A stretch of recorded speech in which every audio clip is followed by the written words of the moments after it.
make sure you are all in the correct spot, is titled From Parker's Back to Fleabag, Modes of Self-Disclosure and Divine Encounter in Contemporary Narrative Art. And our panelists today are Michael O'Connell, Jane Wageman, and Father Andrew Summerson.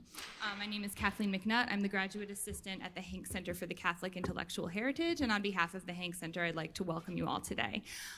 So what we're going to do is our panelists are each going to have about 20 minutes to speak, and then we should have about 20 minutes at the end for some conversation, for them to talk to each other, for us to ask questions. And then the luncheon is in here as well, so if you want to stick around for that, that's excellent. So first, we're going to have Michael O'Connell, and I'm just going to ask the panelists to briefly introduce themselves. All right, thank you.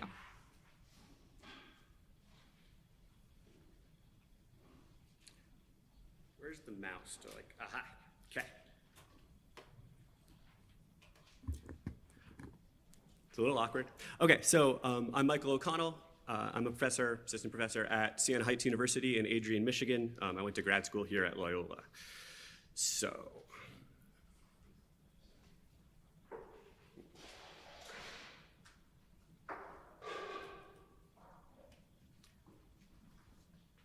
back in 2013, Randy Boyagoda began an article in First Things with the attention-grabbing line, "I'm sick of Flannery O'Connor, I'm also sick of Walker Percy, G.K. Chesterton." It's okay. J.R.R. Tolkien, C.S. Lewis, T.S. Eliot, Gerard Manley Hopkins, and Dostoevsky. His point was that for those of us interested in the intersections of religion and literature, it was too easy, too familiar to fall back on these old standbys. He challenged his readers to seek out contemporary writers exploring the intersections of faith in the modern world. So I've thought a lot about this challenge in the past few years. I'm always looking for new authors and artists who could carry on this conversation, which of course is part of the purpose of a conference like this. So today I want to talk briefly about two contemporary works that I think do have something compelling and surprising to say about the role and function of faith. Specifically, I'm going to be discussing the central role that confession plays in George Saunders' Lincoln in the Bardo and Phoebe Waller-Bridge's Fleabag.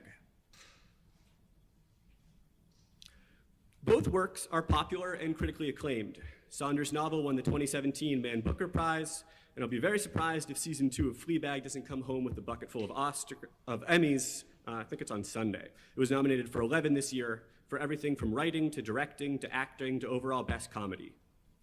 Both works indicate that one way to counter isolation and despair is through the kind of honesty, vulnerability, and transformative grace found in confession. Both works are also, I must admit, somewhat tenuous additions to a discussion of the Catholic literary imagination. Fleabag is a show featuring an avowedly secular protagonist, written by a woman who's not Catholic, who's not, as far as I've been able to tell, religious at all, though she did attend Catholic school for a period when she was young. But the second season revolves entirely around the interactions between the title character and a priest, known affectionately online as the hot priest. And the show has a lot of compelling things to say about the role of the church in the modern world, which I'll go into in a bit more detail in a moment. When it comes to discussing George Saunders as a Catholic writer, I think we're on slightly more orthodox ground. Saunders was raised Catholic, and there are all sorts of connections one can make between Saunders' short stories and both Flannery O'Connor and Walker Percy. This is something I discussed at the one-day symposium that the Hank Center hosted on Saunders a couple of years ago. At that conference, I got to meet Saunders, and he asked me what I had talked about, and I said it was about him as a Catholic writer. And he said, "Do you think I am a Catholic writer?" And I said, somewhat sheepishly, "Yes." And he said, "Good, I think I am too. The older I get, the more that description seems to fit." So with that blessing, I think I'm going to go on and talk about how I see this Catholic sensibility at work in his only novel. Specifically, I'm focusing on the role of confession in Lincoln in the Bardo, where the various characters realize that in order to move on from the Bardo, they need to openly admit and accept their faults. The confessions in the novel lack the form of the sacrament, but I think their function is similar. Saunders has spoken about the importance of the sacrament in his own youthful faith. He said, "I remember going to confession, which to me meant I was going to be pure for the first time in my life. And I remember feeling that purity and loving it. Once you've had that experience as a young person, it is real to you forevermore. It's not trivial, it's not laughable, and you have a hunger for it thereafter." This connection between youthful faith and innocence and the lasting impact it has over the course of one's life is actually central to the overall structure of Lincoln in the Bardo. So the novel takes place one February night in 1862. Abraham Lincoln's son, Willie, has just died, and his body's been interred in a crypt in a Georgetown cemetery. The vast majority of characters in the novel are ghosts who inhabit the graveyard. They are, for the most part, unaware that they are dead. They think, or at least claim to think, that they are merely sick. They spend their nights obsessively reliving and retelling details from their lives. As one spirit says, to stay, one must deeply and continuously dwell upon one's primary reason for staying, even to the exclusion of all else. It is their inability or their unwillingness to let go of specific aspects of their lives that keeps them trapped in the bardo. The term comes from Tibetan Buddhism, but it bears more than a passing similarity to purgatory. It's a space between life and whatever comes after death. Once a character comes to the position of being able to surrender their will and let go of whatever is holding them back, they disappear from the bardo and move on, a process the ghosts call the matter-light blooming phenomenon. This is unsettling for the ghosts who remain behind, although it's clear to the reader that to be trapped as these ghosts are is a form of torture. And although it's not entirely clear what comes after this matter-light blooming phenomenon, it must be preferable to the sort of backward-looking obsession that holds these spirits. Over the course of the novel, young Willie's presence in the bardo is a catalyst that leads many of the souls who've been trapped there for centuries to finally move on.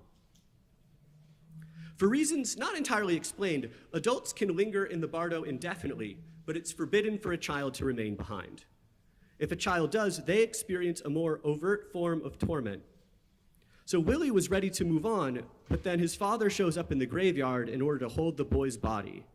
And this act of physicality leads Willie to want to stay. The other ghosts are moved by this demonstration of love, but they also realize that he cannot remain. This is the crux of the novel. It's funny and strange and moving, and it has important things to say about race and class and the idea of America and how to live a good and meaningful life, which is probably why it won the Booker Prize. But for our purposes, what's most compelling here is that it's a prize-winning novel that's focused on one of the great mysteries of faith, what happens after we die. Saunders has said that his experience of Catholicism as a child shaped his worldview for the rest of his life. Once a person has a glimpse of mystery, he is always going to be seeking that. And this emphasis upon an attempt to seek out the underlying mystery of existence is, according to the literary critic Mary Reichert, one of the defining features of Catholic literature. She writes, one aspect that sets a Catholic vision apart from a strictly deterministic theory of existence is that it's open to supernatural mystery, the existence of another world beyond that of the senses, to which human beings are ultimately oriented. Saunders says something similar, claiming, we live in an incredibly material time. We think that it just so happens that in this generation we are fully equipped to know all there is, and we can know it logically and via the senses, period. And this inclination leads us to be very rational and data-reliant and pragmatic and mystery-defying. And yet mystery is real. We have no satisfactory answers for any of the biggest questions. So in this novel, we see him tackling the biggest question, and the premise takes it as a given that the spirit will live on, that our actions in life have some impact upon the disposition of our soul after death. The afterlife depicted here is not strictly Christian, though there is one character, the only one in the cemetery who knows that he is dead, who is a Christian minister, and his vision of death and judgment is explicitly tied to his Christian faith. But Saunders makes it clear that he doesn't want to limit the depiction of the afterlife to anything too familiar or dogmatic. He writes, one of the things I tried to do was use the word bardo as opposed to purgatory, partly to help the reader not to bring too many preconceptions to it. Whatever death is, we don't know what it is. So in a book about the afterlife, it is good to destabilize all the existing beliefs as much as you can. And the afterlife portrayed in the novel is destabilizing. But one familiar element for anyone raised Catholic is how confession functions here. On a number of occasions, spirits are only freed to move on from this place after they admit what they've done wrong in life, the things that are holding their souls back. As one newly arrived soldier said, I am trapped here. And I see of this instant what I must do to get free, which is tell the truth, and all shall be. But then he hesitates because he doesn't want to tell, to admit his faults. But then he continues on, dictating a letter to his wife in which he admits infidelity and asking her and God for forgiveness. His soliloquy ends with him saying, I cry out to you in hopes that you and he who hears and forgives all will hear and forgive all and allow me to leave this wretched. And before he can even finish the confession, we see the madder-like blooming phenomena and he is gone. We see a more developed version of this toward the end of the novel, when the two primary narrators, Hans Vollmann and Roger Bevins III, also go through a form of this confessional process. Bevins tells Vollmann, enough, let us speak honestly. And they finally acknowledge to themselves and to each other that they are dead and that they have failed, both in life and in the afterlife. They had had a chance to intervene to save another child who was trapped in the bardo. And it's this failure that had always, and every minute since, gnawed at us, our first huge failing, they say. So they go to where the girl is trapped and being tormented, and they tell her, we are sorry we did not do more. We were afraid for ourselves. But as in Catholic confession, admission of wrongdoing is only part of the process. They also seek to make amends. So Vollmann goes into the place where she's being trapped and tormented and uses the kind of metaphysical explosion that accompanies the madder-like blooming phenomena to free her from her torment, which allows all of them to move on from the bardo. We don't know what comes next, whether it's enough to really save their souls or not, or if the whole concept of a saved soul is the wrong one to bring to the novel. But I do think it's significant that in this crucial scene, Saunders is drawing on his Catholic upbringing to bring about a resolution, demonstrating the central role that contrition, confession, and satisfaction, or seeking to rectify our wrongs and make amends, play in healing the soul. Now, to make a rather sharp pivot to another work where a confessional moment plays a central role, I'm going to talk about Phoebe Waller-Bridge's TV show, Fleabag. So the show, which streams on Amazon, is set in contemporary London. In the first season's 6-episode arc, we follow the protagonist, the 30-something title character, as she deals mostly unsuccessfully with grief and guilt over her best friend's death. Waller-Bridge describes the conceit of the first season as, we'd start off with her going, hey, come into my life, this will be hilarious, we'll have a great time, and in the end, with her going, get away from me, stop looking at me, I'm really ashamed of myself. It takes a little while for the audience to pick up on this sense of guilt and shame, but it is central to the character's arc. In season 2, things seem to be going much better for her. She's no longer using sex to try and solve her problems or fill the emptiness inside of herself, which is a central aspect of season 1. Her work is going well, but she is still alone and lonely and searching for something to give her life direction and meaning. The season revolves around Fleabag's relationship with a Catholic priest, played by Andrew Scott, who's introduced as both a romantic interest and a character foil for Fleabag. This nameless priest echoes Graham Greene's whiskey priest in a number of ways: his lack of a proper name, his alcohol use, his occasional lapses against chastity. He's not necessarily a good priest, but I think he's one of the better realized priests I've seen in film or television. He's clearly a flawed and fallen person, struggling to live up to his ideals and witness to the truth as he understands it. And like Greene's protagonist, this priest also serves as an occasional vehicle for grace. In fact, I see a number of parallels to Greene's work. The season also contains echoes of the end of the affair, since the romantic relationship which develops between the two central characters pushes them both deeper into a relationship with God, or at least in Fleabag's case, leads her to question her worldview and allows her to let go of some of her guilt. So Mark Bosco of the Flannery film Last Night, in his book, Graham Greene's Catholic Imagination, identifies 5 unifying themes of the Catholic novel. They are the sinner at the heart of Christianity, the tension between corrupt flesh and transcendent spirit, usually in terms of sexual tension, a critique of materialism and rationalism, the presence of spiritual substitution and sacrifice, and the depiction of the divine as the hound of heaven. I think one could persuasively make the case that all of these elements are present in season 2 of this show. There's even a somewhat bizarre subplot where the priest tells Fleabag that he's constantly being pursued by foxes, which there's been a lot of chatter online to try to understand it. And I think it can best be understood as sort of a literal manifestation of the hound of heaven idea. But really, it's this idea of the sinner at the heart of Christianity and the connection between flesh and spirit that's the heart of the season, and the relationship between Fleabag and the priest. One of the most distinctive aspects of the show's style is that Fleabag is constantly breaking the fourth wall by turning to the camera mid-conversation, even mid-coitus, and making a witty joke or providing some commentary on what she or the person she is with might be thinking. In the world of the show, no one reacts to these asides until, that is, she and the priest begin to draw closer to each other, and he is able to see her break the fourth wall. He cannot hear what she's saying to us, but he notices that she is absenting herself from the conversation for a moment, and he calls her out on it, asking, "What was that? Where did you just go?" His ability to see what she's doing, even if he cannot fully understand it, shakes Fleabag. So Waller-Bridge described Fleabag's asides to the camera as the character constantly on the verge of needing to confess. But significantly, the running commentary that she gives on her life is not really an honest or true account of what is going on.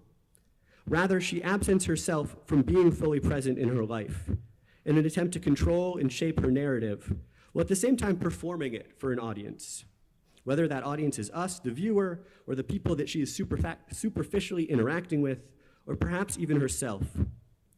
That it is only the priest who sees through this performance is significant, because it indicates both that the two of them share a level of emotional intimacy that she's lacked in all other relationships, and that he's uniquely positioned, perhaps because of his own past and his role as a priest, to recognize what she is up to. This all leads up to the climactic confession scene in episode 4. Fleabag, again, is not Catholic, but she finds herself in the church one evening praying. It's important to notice that she's not there looking for the priest, but the presence of the priest in her life has led her to wonder if there is something valuable about fostering a prayer life. And while she's praying, she hears a noise in the sacristy, and she goes in and finds the priest there drinking alone. After a fair amount of banter, he tells her that the kind of clarity and meaning that she is looking for can be found in the confessional. Though she is clearly skeptical, she eventually goes with him, and this scene is just perfect.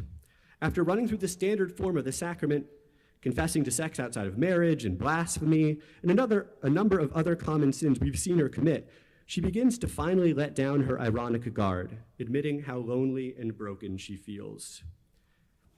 The monologue builds to her saying, "I just think I want someone to tell me how to live my life, Father, because so far I think I've been getting it wrong.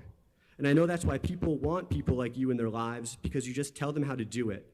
You just tell them what to do and what they'll get out at the end of it. And even though I don't believe your bullshit, and I know that scientifically nothing I do makes any difference in the end anyway, I'm still scared. So just tell me what to do." Readers of Walker Percy's The Moviegoer might find an echo of Kate's line to Binks, "What I want is to believe in someone completely and then do what he wants me to do. Will you tell me what to do?" To the priest's credit, he doesn't tell her what to do with her life. He doesn't attempt to control or shape her narrative. He does kiss her, which of course is problematic and an abuse of power in this vulnerable situation. The show deliberately blurs the line between the erotic connections between the characters and both of their relationships with God. At one point, the priest says, "I don't know what this feeling is." And Fleabag asks, "Is it God or is it me?" And he doesn't know the answer.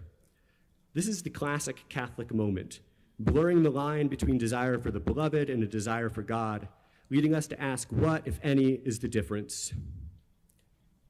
Early in the season, Fleabag tells a therapist, "I spent most of my adult life using sex to deflect from the screaming void inside my empty heart." Here we might hear an echo of Augustine. In the arc of the show, she moves from using sex to fill this void to pursuing a mostly unattainable love. The show ends with Fleabag and the priest going their separate ways. She asks him, "It's God, isn't it?" And he, somewhat reluctantly, says, "Yeah." And while we might initially think this means she'll spiral down again, the final shots of the show are remarkably hopeful. She walks away from the camera and with a little smile shakes her head at us, telling us not to follow. And the music in the background swells and we hear the lyrics, "I'm gonna be all right."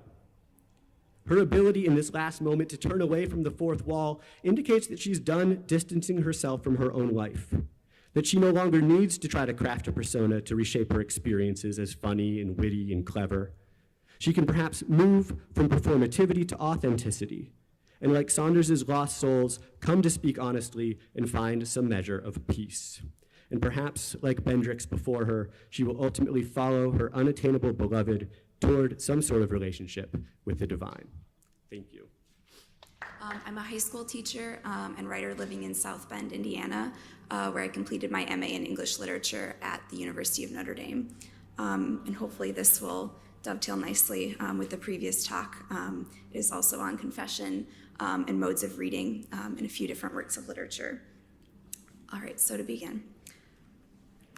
I, Brian, a sinner, a most simple suburbanite, a generally decent sort, but subject to fits of unrelieved selfishness, do here wish to confess and be shriven, in such a manner that speaking of that which I have not done well will provoke me to do better, this slight daily improvement being exactly the work we are asked to do by the Shining One.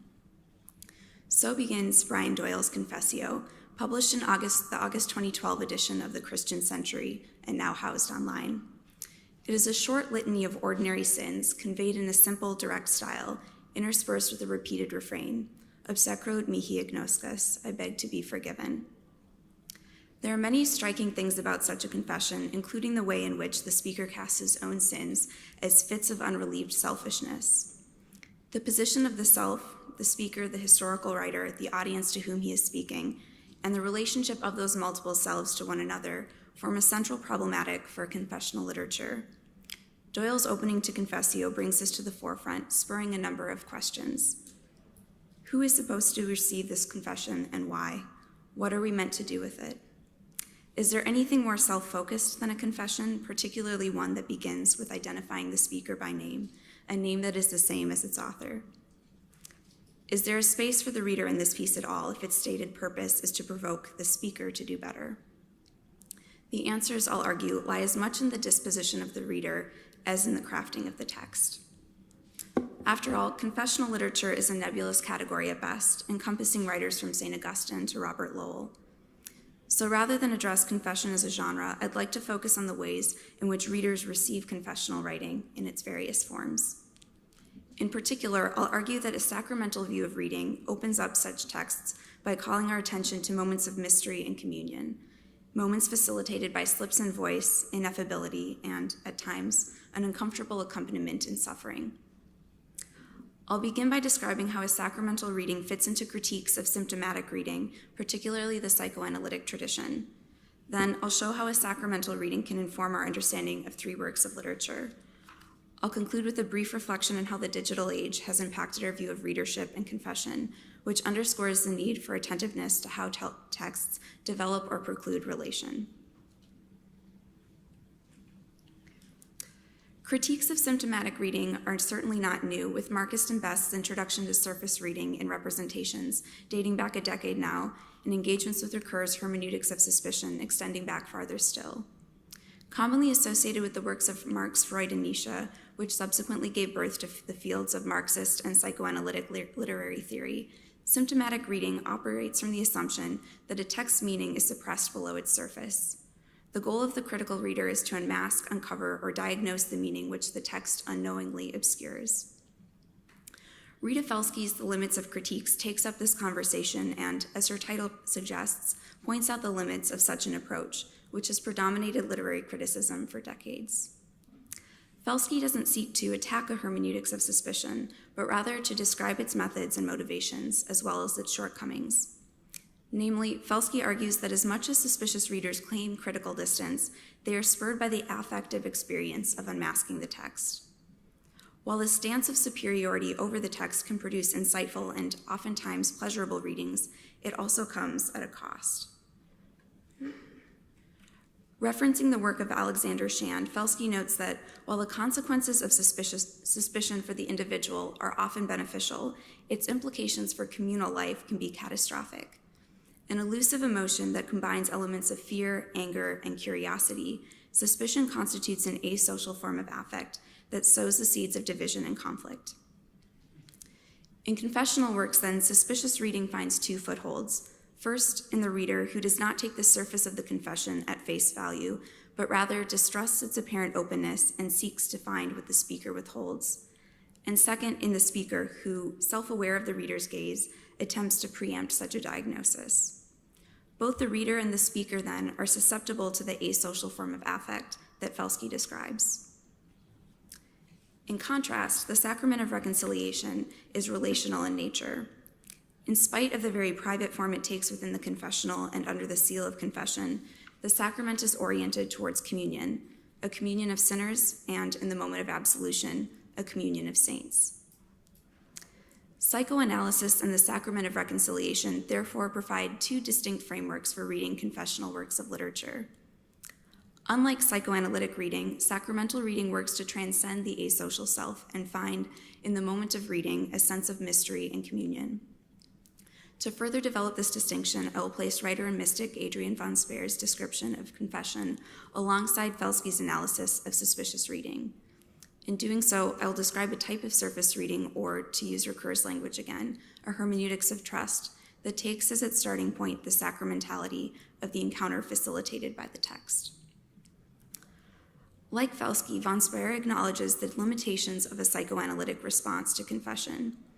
Contrasting sacramental confession with the kind of divulgences individuals offer in dialogue or psychoanalytic treatment, von Speer notes that while the methods and techniques of psychoanalysis are beneficial, offering, quote, help and relief by reaching back to something already present in the person, end quote, they constrict a person's understanding of self and the world by creating a rigid framework to which future problems must conform. The end result is that, quote, rather than opening up the richness and fullness of the real world to them, this self-expression abbreviates and explains away everything that does not fit into the rigid method of analysis, end quote. Both Felsky and von Speer therefore emphasize the ability of a psychoanalytic framework to explain, uncover, and heal, but simultaneously point to its limitations for communion and mystery. The Sacrament of Confession, in contrast, does not allow for asocial detachment because the penitent is obligated beyond him or herself. In von Speer's words, the act of speaking with someone about my life does not oblige me further. Afterward, I can experience a certain feeling of gratitude or of awkwardness toward the person who has listened to me, but I remain the free person who can detach himself again. Confession is not an individual act in the same sense. Nothing in it can be isolated. The act of confession expressly involves the whole person, his whole life, his whole worldview, his whole relationship to God. Applied to the act of reading, a sacramental view has implications for the relation between the speaker and reader, bound by the encounter in the text. Freedom comes to have a very different meaning in this context, born not of detachment, but of relation. Marcus and Best, in their explanation of surface reading as an alternative to symptomatic reading, note that, quote, attentiveness to the artwork as itself is a kind of freedom. They advocate drawing closer to the text rather than distancing oneself from it, accepting what it purports to say rather than assuming that the true meaning is necessarily suppressed. Such an approach not only frees the reader from a predetermined agenda, it also frees both speaker and reader from an imbrication within themselves. This freedom allows the reader a flexibility of perspective as she moves between the speaker and recipient. The encounter between reader and speaker in the act of reading allows the reader to take on the speaker's confession while still remaining distinct from it. This type of relation parallels von Speer's description of confession in the life of the Son. Although the Son takes on each penitent's sin and suffering, the sin itself remains not his own. The Son stands between the Father, to whom the confession is ultimately directed, and humankind, who offers the confession. In literature, then, the confession passes through the particular reader en route to another ultimate recipient imagined by the text. Even though the confession is directed beyond the individual reader, the reader nonetheless remains essential. Unlike a private journal or prayer, and unlike a letter or poem given to a single recipient, the receipt of a literary work by an intermediary reader creates its own communion through a shared readership. This understanding of relation also changes the way in which the reader views gaps in the text. Although both a sacramental and a symptomatic reading include an acknowledgement of such gaps, their explanation differs. In a sacramental reading, the speaker grasps for something that cannot be contained or pinned down, while in a symptomatic reading, the speaker suppresses an unfavorable truth. The first necessitates continual confessions that may come closer but will never account for all. The second suggests that the meaning can be correctly detected or diagnosed, which would cease the need for further accounts. So in sum, in a sacramental confessional reading, the reader's relationship to the speaker and text parallels that of the priest, and therefore of the Son, in confession. Positioned in between the speaker and ultimate imagined recipients, the reader simultaneously identifies with the speaker and a distinct other. Situated in the middle, the reader becomes more attuned to the communal nature of the text, particularly slips in voice, gaps, and struggles with ineffability that point to the text's uncontained mystery. I'd like to turn now to 3 texts that illustrate how a sacramental approach can open up our reading of them, beginning with Sylvia Plath's poem, Tale of a Tub. The poem develops 2 competing visions of the bathroom scene it describes. The first, a starkly mechanical portrait that catalogs the objects of the room. The second, a highly fantastical depiction that imagines it to be populated with various sea creatures. These 2 gazes, the childhood one capable of viewing the monsters, and the adult one that sees the bathroom for what it is, parallel the distinction between a sacramental and psychoanalytic view of confession, respectively. The adult view adopts a hermeneutics of suspicion, not trusting the imagined surface she previously saw 20 years ago when the tub abounded with imaginary creatures the eye now fails to see. Such an analytical gaze is certainly penetrating. Although the eye is compared to a camera, it acts more as an X-ray, with the objects of its gaze compared to interior organs, and the gaze capable of seeing below the surface. When the speaker sits in the tub, the limbs under the water assume a fantastical, unreal appearance. They waver and appear, quote, faintly green, shuddering away from the genuine color of skin. In contrast, the nude flanks of her knees, revealing what the water's surface obscures, become almost too real to bear. The speaker expresses a desire for them to be covered by fabrication, which takes a dual meaning, both the fabric of the clothing and the untruth of fiction or fantasy. The fantastical world in the end is a lie that the self tells in order to avoid such a stark gaze. Quote, we mask our past in the green of Eden, pretend future's shining fruit can sprout from the navel of this present waste. The speaker's imagination of the creatures is simply a desire to clothe the naked reality of the room. The fantastical, then, is an act of sublimation. It is only the photographic view that pierces through the fiction to see the self for what it really is. However, the poem is not a simple argument in favor of either the analytic or imaginative gaze. The imaginative gaze, which is associated throughout the poem with ritual and the sacred, is simultaneously dismissed and longed for. In the opening stanza, both the instrument of sight and the objects of its gaze evoke manufacture and precision, but the speaker deems the room, quote, merely actual, the qualifying adverb showing that the realness of the room is what renders it lacking. The fault, however, lies not in the room itself, but in the observer. Just how guilty are we, questions the speaker, when the ceiling reveals no cracks that can be decoded, when washbowl maintains it has no more holy calling than physical ablution, and the towel dryly disclaims that fierce trolls lurk in its explicit folds. Though posed as a question, the answer is implied. There is some capacity within the speaker to view the room differently. As readers, the poem offers us a choice between these 2 views as well. If we enter the text with a hermeneutics of suspicion, the poem is immediately distanced from us. We might seek to penetrate its surface and reconcile the competing desires of the speaker, who claims distaste for the biblical fictions that mask reality, and yet associates reality with lack, guilt, and fault of sight. We might raise questions about the presentation of self, the location of the true self, the role of madness, all interesting and worthwhile readings. But if we enter with a sacramental hermeneutic, our relationship to the poem changes. The poem becomes not an object or site of examination, but an encounter. Through the poem's attempted confession of self, we are able to see the world as she sees it. We are able to love, as the speaker does, the broken imperfections of the world she imagines. We are able to feel her dissatisfaction with the world reduced to its material elements.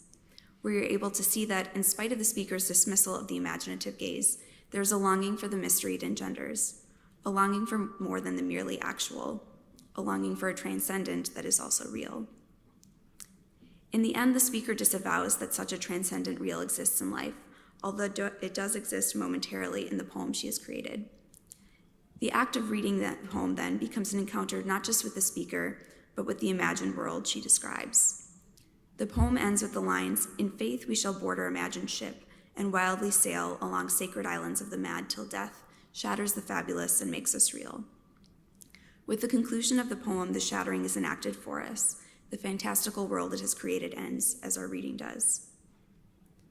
So, one way in which a sacramental imagination might shape our view of the text is by attuning us to the elements of mystery we might otherwise miss if our gaze is too focused on penetrating through it.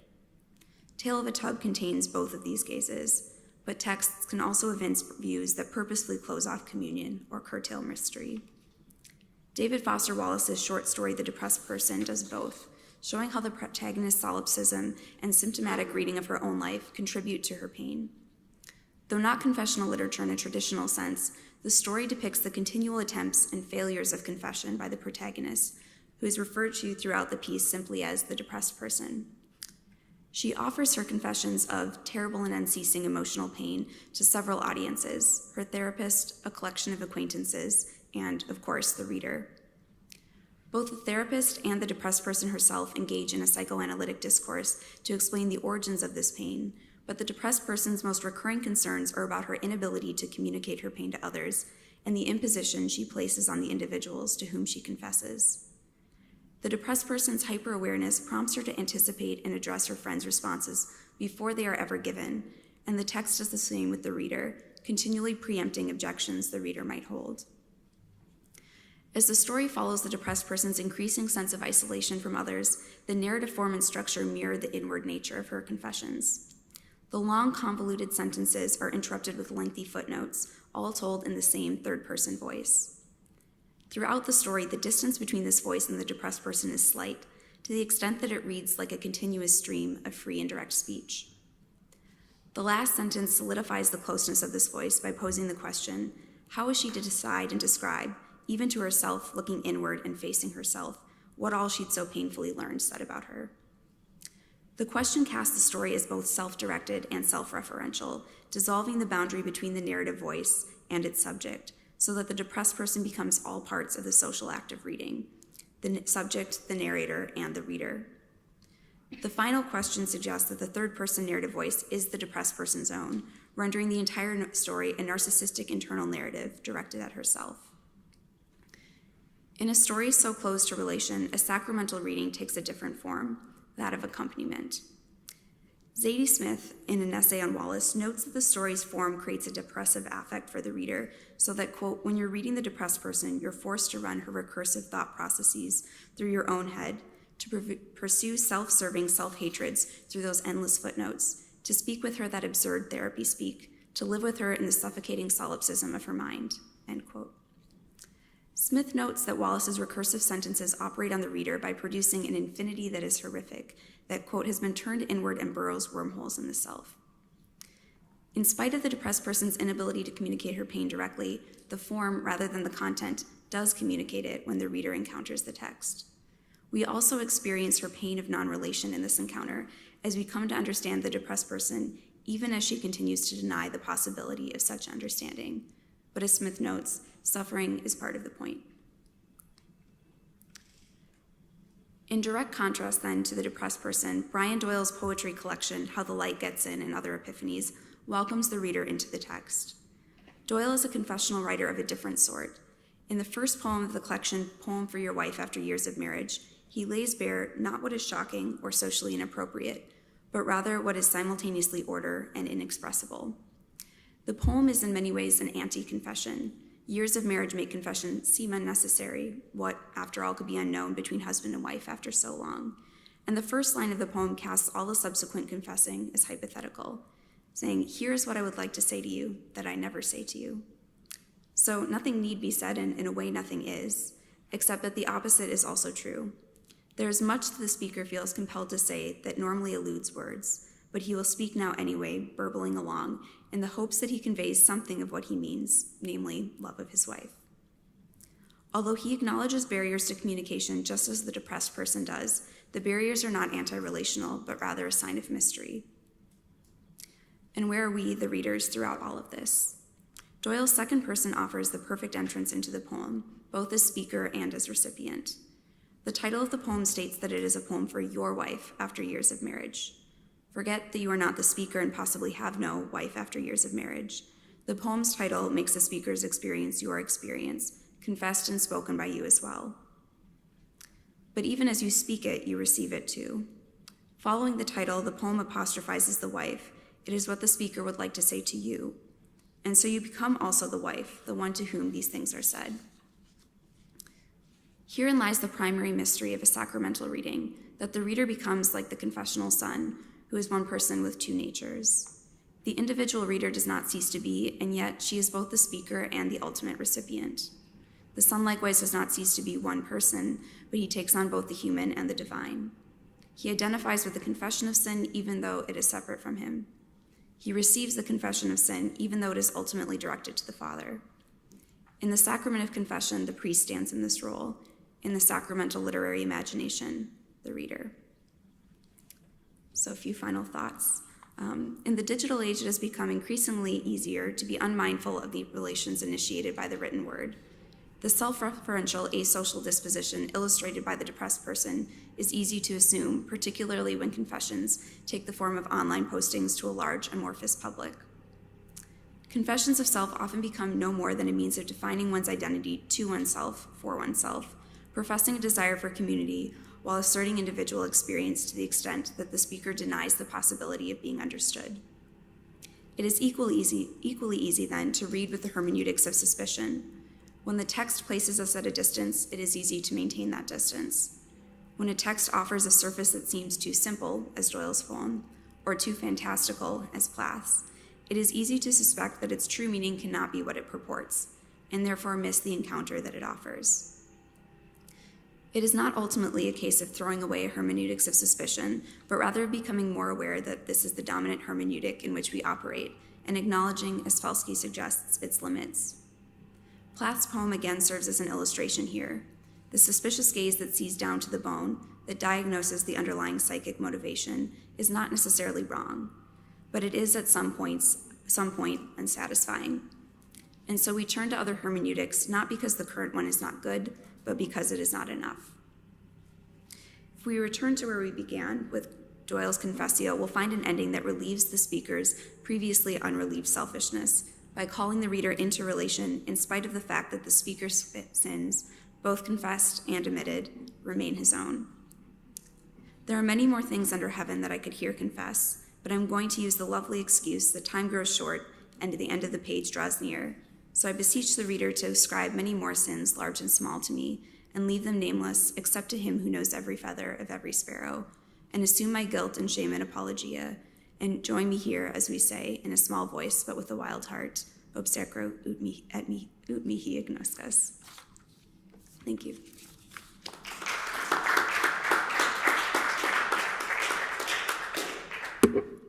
He don't look, Sarah Ruth exclaims at the end of Parker's back. I'm sorry, my name's Father Andrew. I'm a priest 40 minutes away from here, and I'm going to talk to you about the church on Parker's back, the Byzantine liturgy, and the Catholic imagination. He don't look, Sarah Ruth exclaims at the end of Parker's back. She is referring, of course, to the humble offering of Parker's last piece of bare flesh, his back, to be the canvas for Christ the Pantocrator, drawn in Byzantine iconographic style, featured here. This is an image from my church. I tried to get all my church ladies to go get matching tattoos of Christ on their back. But the next best thing is to get a 50-foot painting of it hanging over their head every Sunday to scare the bejesus out of them. Anyways, Sarah Ruth's Southern vernacular presents the reader with a double meaning. He don't look is later explained as passive, meaning we can't look upon him. God is spirit, and no man shall see his face. Neither can this tattoo look in an active way with the all-demanding eyes that Parker experienced in the tattoo parlor. For the dead idol has eyes but cannot see. Sarah Ruth's position is not simply due to the fact that she functions as a heretical foil to O'Connor's literary theology of the Incarnation. More ironically, Sarah Ruth is blind to the reader's perspective. Parker's choice in Christ the Pantocrator as his final tattoo is the convergence of his life's experiences, his marriage to Sarah Ruth included. But what exactly are we looking at when we consider Parker's tattoo? Much has been said about the engagement of the theology of Byzantine iconography in relation to Parker's back. Indeed, the tradition and veneration of icons in the Christian East rests on the logic of the Incarnation. As John of Damascus aptly states, I do not worship matter, I worship the God of matter, who became matter for my sake and deigned to inhabit matter, who worked out my salvation through matter. I will not cease from honoring that matter which works for my salvation. I do not deny that O'Connor is trying to make a point in line with John of Damascus, namely that matter matters. However, icons in the Byzantine Christian tradition are not simply emblems of doctrinal victory over iconoclasts. Indeed, they are incorporated into the very structure of Christian worship. A well-defined iconographic scheme adorns the physical space and is subject to the ritual activity of the clergy and faithful through procession, incensation, and veneration. Icons are, to use an image of the great Jesuit liturgist, mentor, and my friend, Robert Taft, of blessed memory, died it will be a year in November. Icons are but one of the tesserae in the mosaic of Byzantine worship, notable for its wholeness. Worship itself is an iconic instantiation of the entire mystery of God through symbolic ritual. Touch one piece and the whole thing quivers. To consider the icon on Parker's back detached from the liturgical experience, I think risks something akin to Sarah Ruth's misinterpretation, born partly from her non-comprehension of Parker's Odyssey that the readers are privy to. With the icon removed from this context, it renders all too flat the living image of Christ grafted between Parker's shoulders, which belongs to a much more three-dimensional reality. And while Parker's journey throughout the story does not involve a pit stop to the hub of Byzantine liturgical life, like the 1,000-year-old monastic island of Mount Athos in Greece, I argue that the story is, in some sense, liturgical. Parker's experience parallels in literary form what Byzantine liturgy can do, offering the worshiper an experience of what David Fagerberg calls theologia prima. This is a direct, pre-discursive experience of the knowledge of God through interaction with the rituals in the church. It is contrasted with theologia seconda, a theologian such as me, their poor explanation of said experience. Now, one of the sharpest practitioners of theologia prima is the thought experiment of liturgist Aidan Kavanaugh. She's called Mrs. Murphy. Mrs. Murphy is a fictional church lady whose implicit understanding of faith through her experience of theologia prima at daily mass puts her ahead of all the theologians doing all the talking. In an article, Robert Taft proposes to take Mrs. Murphy to Moscow and offers an exploration of the symbolic matrix of the iconic Byzantine worship, where the church is heaven on earth, where the God of heaven dwells and moves, that Germanus of Constantinople, the first great liturgical commentator in Constantinople in the 6th century. Each ritual action presents anew the action of heaven and earth meeting in the salvific mission of Christ. The trouble with the figure of Mrs. Murphy, whether at her home in New Haven or as Father Taft's date to Moscow, is that her faith allows for an easy apprehension for theologia prima.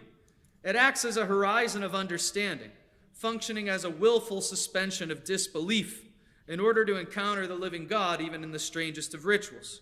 Even without faith, a simple curiosity will do, such as the emissaries of Vladimir of Kiev searching for a religion to take home to Rus. The Chronicle of Nestor recounts them bowled over by the beauty of the worship in Constantinople, saying, "We knew not whether we were in heaven or on earth, for on earth there is no such splendor or beauty. We are at loss as how to describe it. We only know that God dwells there among men, and their service is fairer than the ceremonies of other nations, for we cannot forget that beauty." Now, lest I forget, I get carried away with romanticism or clicking the slides ahead of time, consider for a moment that pious Mrs. Murphys are on the wane, and genuine curiosity is muted by the technological challenge of what I like to call Google dilettantism. We can explore many things, and some might even pique our interest, but the sheer overwhelming amount of data can hinder us from genuine rapture and the choice that took hold of those unwitting pilgrims in Byzantium in the 10th century. Liturgical theologians, I would argue, need a better thought experiment to consider how theologia prima can strike its match against the rough flint of the most obstinate souls, like this Mrs. Murphy. So, further, we need, I think, a non-liturgical terrain, a church of Christ without Christ, to see this more primal aspect of Theologia Prima cashed out and stripped of its veil of what modern skeptics might consider dead pageantry. I think in the character of Parker, we have someone who is neither particularly pious nor particularly even curious about anything past his own nose. Nevertheless, he is moved by the affronting experiences that culminate in a choice to identify with Christ. I'd like to propose that Parker is an unwitting Mrs. Murphy and want to explore what happens to him in Parker's back and as an example of Theologia Prima. I will parallel Parker's encounter with examples from the Byzantine liturgy, analyzing his experience of the tattooed man, Sarah Ruth, and that tractor collision. Finally, I will address the aim of what I think the goal of an experience of Theologia Prima is. And it does to Parker, it forms him into an image of God, a goal coterminous with the Byzantine liturgical experience. By contextualizing the iconography on Parker's back in the worship of the Byzantine church, while exploring the effects of Theologia Prima paralleled in O'Connor's story, we can come to a greater understanding of what Byzantine liturgy, the second most celebrated rite in the Catholic Church, can help to do to form the Catholic imagination. Number one, experiencing alterity. A decisive moment in Parker's life occurred when he was 14. He saw a man at a fair tattooed head to foot. Parker, mesmerized by the arabesque of the composition of the man's tattoos, opens himself up to wonder, which the narrative puts in striking existential terms. Parker had never before felt the least motion of wonder in himself, until he saw the man at the fair. It did not enter his head that there is anything out of the ordinary about the fact that he existed. This experience pushes Parker into the Navy, the perfect life fit to adorn his ordinary loaf of bread frame with body art as he sailed from port to port. The arabesque of the tattooed man and his allure is an easy parallel with iconography. We can all admit it. In both, the viewer is faced with a strange and unfamiliar aesthetic. The image of the tattooed man contains on his skin all the elements to facilitate an encounter with otherness. It impresses on the young Parker more than just another sense experience, but one that disturbs him from his ordinary flow of life, to use a term of Gabriel Marcel, one that shakes him outside himself. This occurs through the strangeness and exoticism of the tattooed man, who stretches the bounds of the human figure to contain something more than what it could before. We hear on his muscles, it's as if the men and beasts and flowers on his skin appeared to have a subtle motion of its own. In the same way, icons offer an occasion of alterity. As works of art, they deliberately do not offer the precise realism of a photograph. The canons of iconography demand a distortion of naturalism in order to get at a spiritual reality. As David Fagerberg writes, an iconographer is not trying to draw a person. He's not trying to draw an abstract depiction of a holiness. Rather, he's trying to draw a holy person.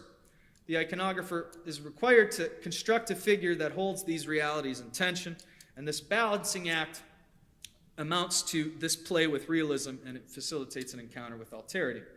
But not only do images adorn the Byzantine church, but the entire structure of the liturgy is aimed at uniting the physical and spiritual realities. The prayer of the little entrance, which we see here, this little entrance, this procession at the beginning of the liturgy, it reminds us of the worship of the church that mirrors the angelic worship of heaven. This is what he's praying right now. Lord our God, who established the orders and armies of angels and archangels for the service of your glory in heaven, make this entrance an entrance of your holy angels, concelebrating with us and glorifying your goodness. For to you is due all glory, honor, and worship, Father, Son, and Holy Spirit, now and ever and forever. Amen. More than just prayers, the entire symbolic activity of the church is aimed at revealing these spiritual realities. Maximus the Confessor will note this very clearly in his mystagogy on the liturgy in this way. And of note, they don't just unify heaven and earth. I think one important thing is it also compressed time, unifying different moments. Now, this example of John the Forerunner, John the Baptist, does that really well for us. Okay, here he's depicted with angel wings, which sets us back into the prophecy of Malachi that we hear at the beginning of Gospel of Matthew. He's a messenger, or really in the literal sense, an angelos, an angel. He wears his camel hair shirt that we hear about, historically at the beginning of the Gospel. He's holding this baby Jesus in this very whimsical way. In other instances, he's actually holding his own head, foretelling his death. And his dispassionate face and this halo shows him in his divinized state in heaven. Hence, the icon holds together a view of John the Baptist that carries us through the prophecies about him to the eschatology about him as well. The Melkite liturgist Jean Corbin, whose theology was formed in the heart of the Byzantine Catholic liturgical experience, as well as war-torn Beirut. He wrote the fourth section of the Catechism on Prayer in a basement, basically, as bombs were going over Beirut in the 90s, has shown that the structure of Eastern Christian sacramental life sums up all of salvation history and presents it to the recipient. He writes, in the Eucharist, we receive the cup of synthesis, which includes everything done on our behalf. Quote here, the Eucharistic prayer, the cross, the tomb, the resurrection on the third day, the ascension into heaven, the sitting at the right hand, and the second coming in glory. Parker's experience of the tattooed man affects something similar. His entire destiny to bear Christ on his back awaits Parker in that faithful moment at the circus. Like Simon when he gets his name Peter from the Lord, Parker will spend the rest of the story unpacking the density of that primary coup de grâce. Sarah Ruth. Sarah Ruth provides another occasion of otherness. Upon meeting her, Parker, despite her admonitions about tattoos, by the way, does anybody ever imagine olive oil as Sarah Ruth? That's like the first image that comes to my head. I'm sorry, that's what I think of her. I have a soft spot in my heart for her. Despite her admonitions about tattoos, is immediately intrigued. After she dashes away, Parker remained for almost 5 minutes looking agape at the dark door she had entered. His agape look points back to his childish wonder at the circus when he was a boy whose mouth habitually hung open.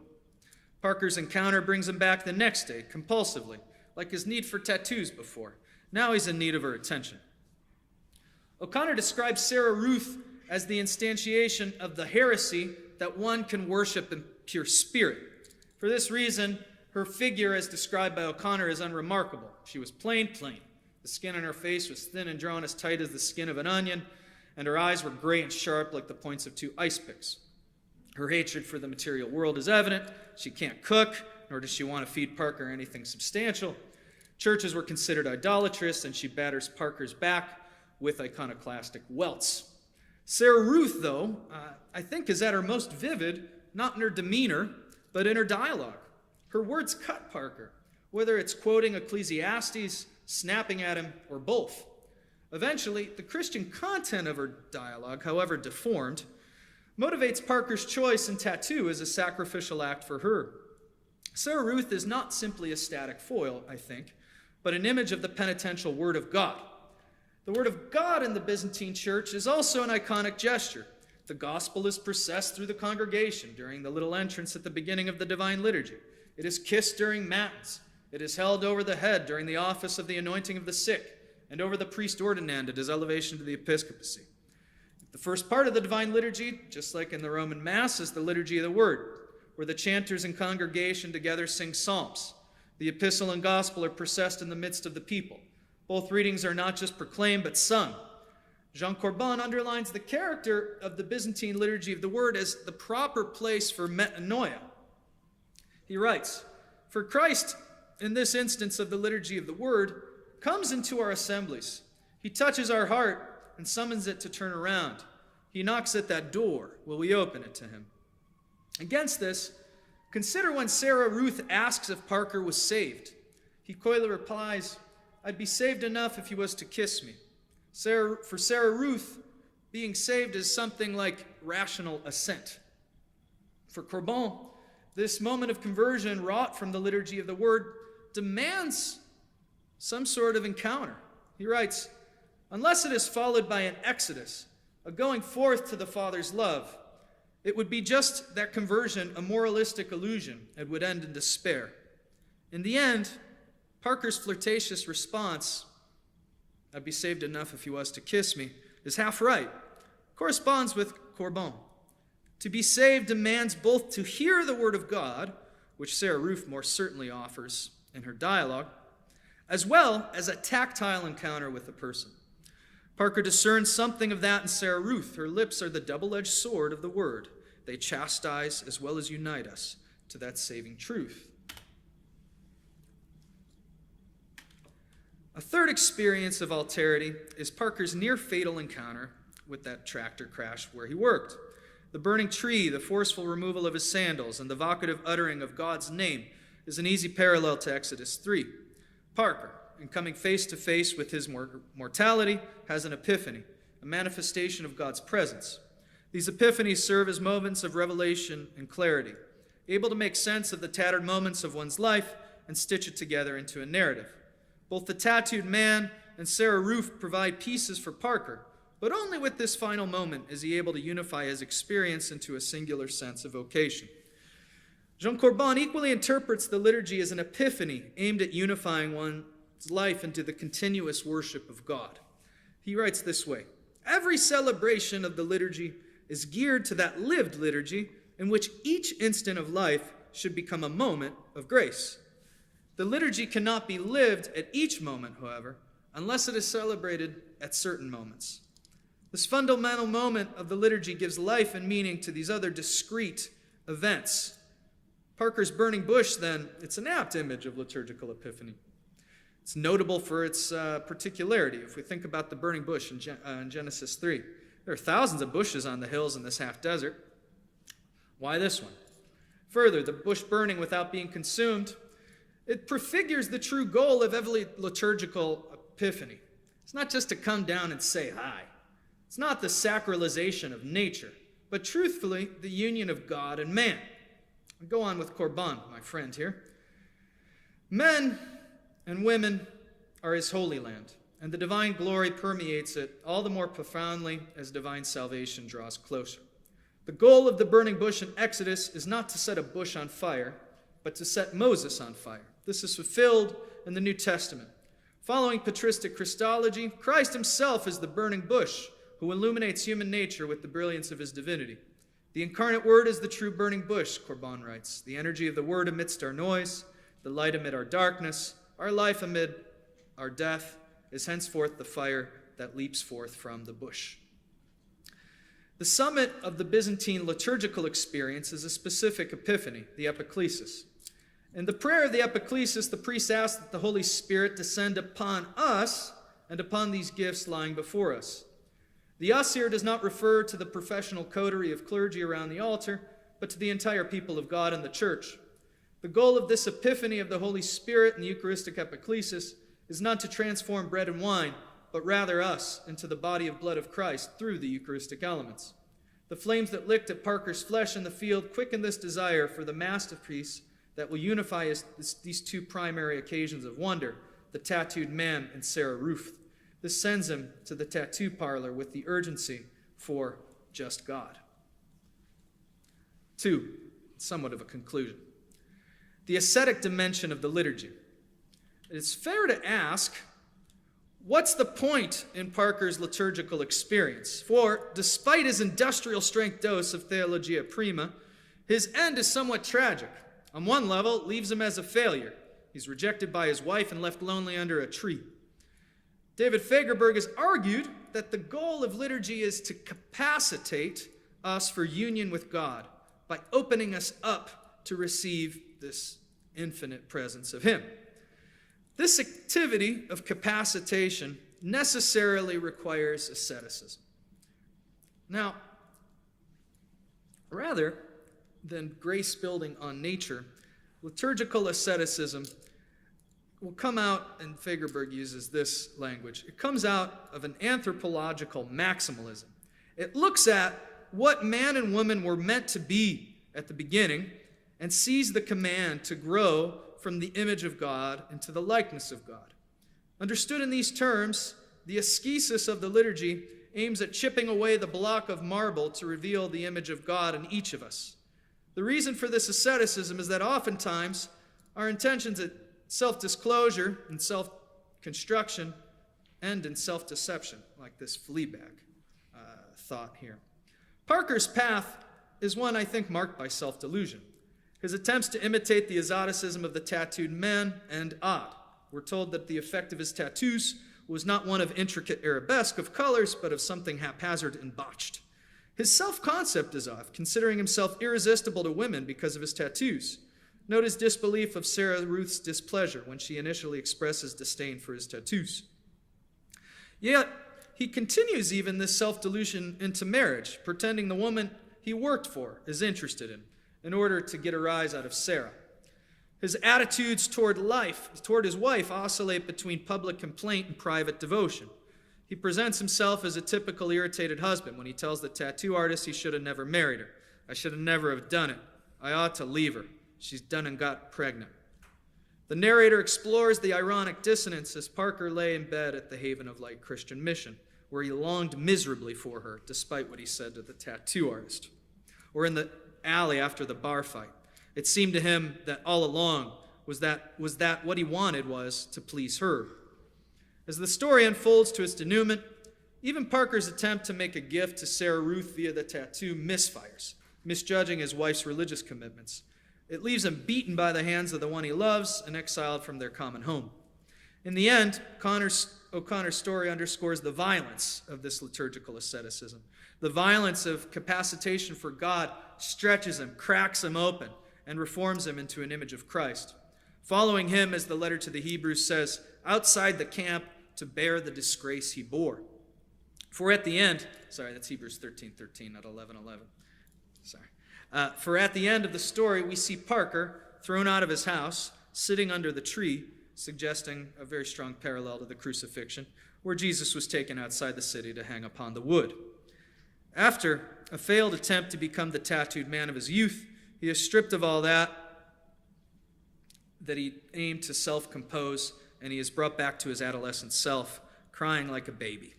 Hardly a failure, but in the end, here Parker can begin again, revealing something deeper than even the marrow of his bones. Thank you so much.